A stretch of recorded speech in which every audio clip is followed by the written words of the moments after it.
Welcome back to the channel, Torque Junkies. Today we're diving deep into a car that flips everything you know about the Porsche 911 on its head.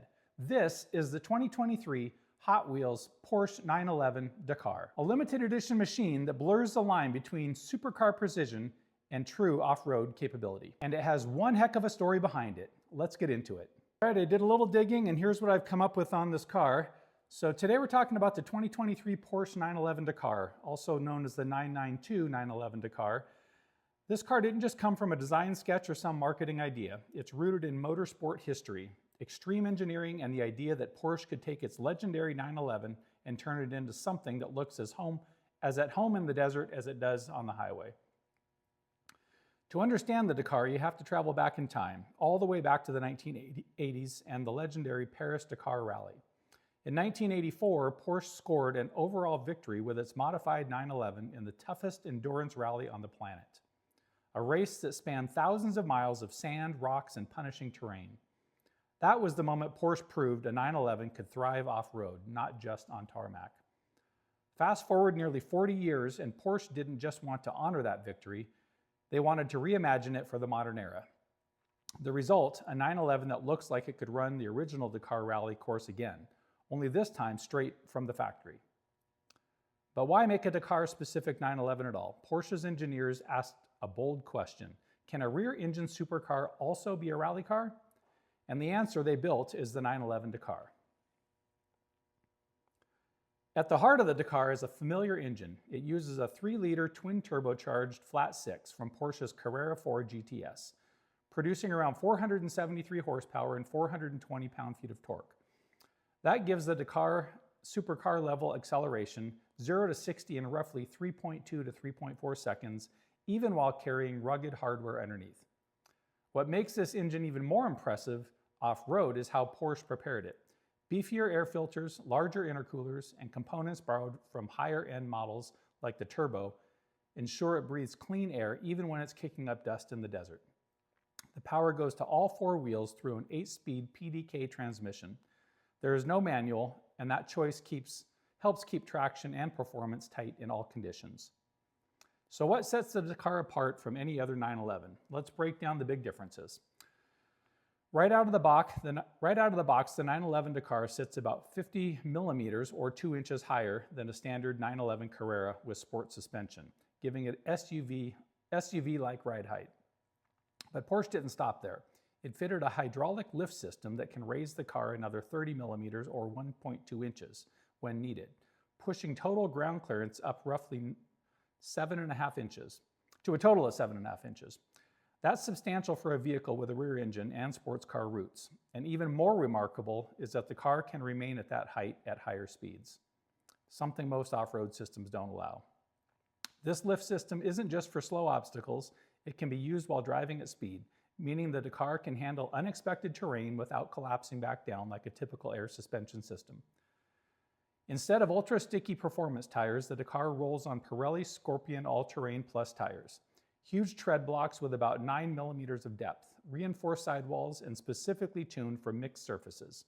They allow the Dakar to grip gravel, dirt, and sand without losing composure on pavement. Porsche added 2 new driving modes just for this car, Rally Mode and Off-Road Mode. Rally Mode biases torque more to the rear, loosening traction control for spirited slides on gravel, while off-road automatically raises the car and optimizes traction on unpredictable surfaces. You'll also see functional touches like stainless steel skid plates, flared wheel arches, a purposeful rear spoiler, and even optional roof rack accessories like a tent or cargo basket. These aren't just for show, they're engineered to survive rugged terrain. Inside, the Dakar keeps a sports car feel but emphasizes lightweight performance. Rear seats are deleted to make room for the rear lift system and to save weight. And Porsche even uses lightweight glass to shave pounds where it counts. I've always wondered when they use lightweight glass if that makes it more likely to break or anything like that, if it's more fragile or anything. I'm guessing it's noisier inside for sure. With these modifications, Porsche says the 911 Dakar still maintains performance characteristics worthy of the 911 badge. It can sprint down gravel roads, blast through sand, and still hold lines on tarmac, all while behaving like a true Porsche. Its all-wheel drive system, rear axle steering, and performance chassis components help it handle corners with confidence, even with the extra ride height and all-terrain tires. When it launched, the 911 Dakar had an MSRP starting around $223,450, more expensive than a 911 Turbo S and approaching track-focused models like the GT3 RS. Porsche limited production to just 2,500 units worldwide, making it a rare find.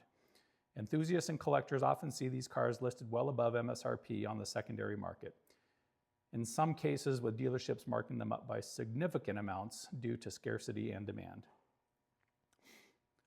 The 911 Dakar wasn't built just to be weird or novel, it was built to push a legend into new territory. The 911 has always been about driver engagement, whether on pavement or gravel. And the Dakar celebrates that DNA while adding capability that even Porsche SUVs would respect. It's more than a collector's toy. It's a statement about engineering ambition. So let's take a look now and see what some of these cars have been selling for on Bring a Trailer and see what the market looks like. All right, guys, here's what I've come up with. I've got a few listings here on Bring a Trailer that have sold in the last year or so.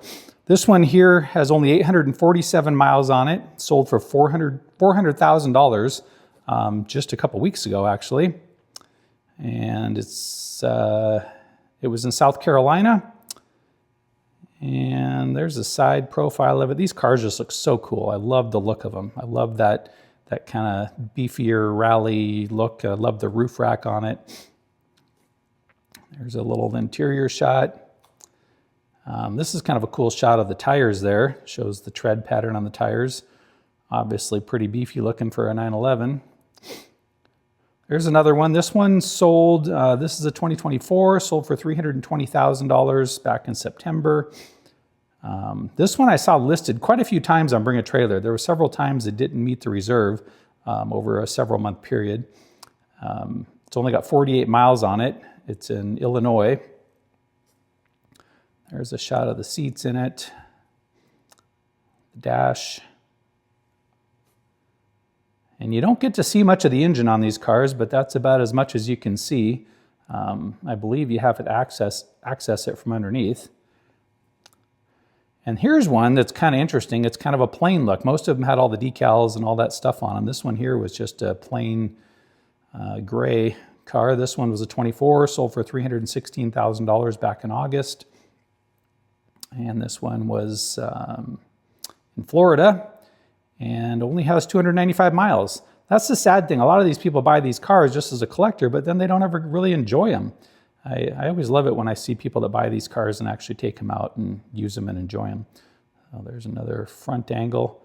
I love the look of this. I think those are lights on the front of the roof rack there. That's just really cool looking. I love the way this car looks. There's a side view. I love those arches around the wheels too. Those are really cool. The fender flares that kind of protect from rocks or anything chipping the paint or whatever there. Really cool looking though. All right, that's what we had on Bring a Trailer for this car. Now we'll give a little bit up close here and I love the look of what they did with this car. They did such a great job with this. Hot Wheels just nailed it out of the park. That roof rack, I'm not sure exactly what's up there on this particular car, but it's pretty cool. It looks like it's got some either water or fuel tanks or something up there and some other off-road accessories. Love the decals on the headlights, the sides. They even got the fender flares in that kind of separate unpainted plastic, just like on the real car. They did such a good job on this. The Porsche badge on the front. Yeah, Hot Wheels did a great job with this car. All right, guys, thanks for hanging out with me today. And as always, cars like this are meant to be seen.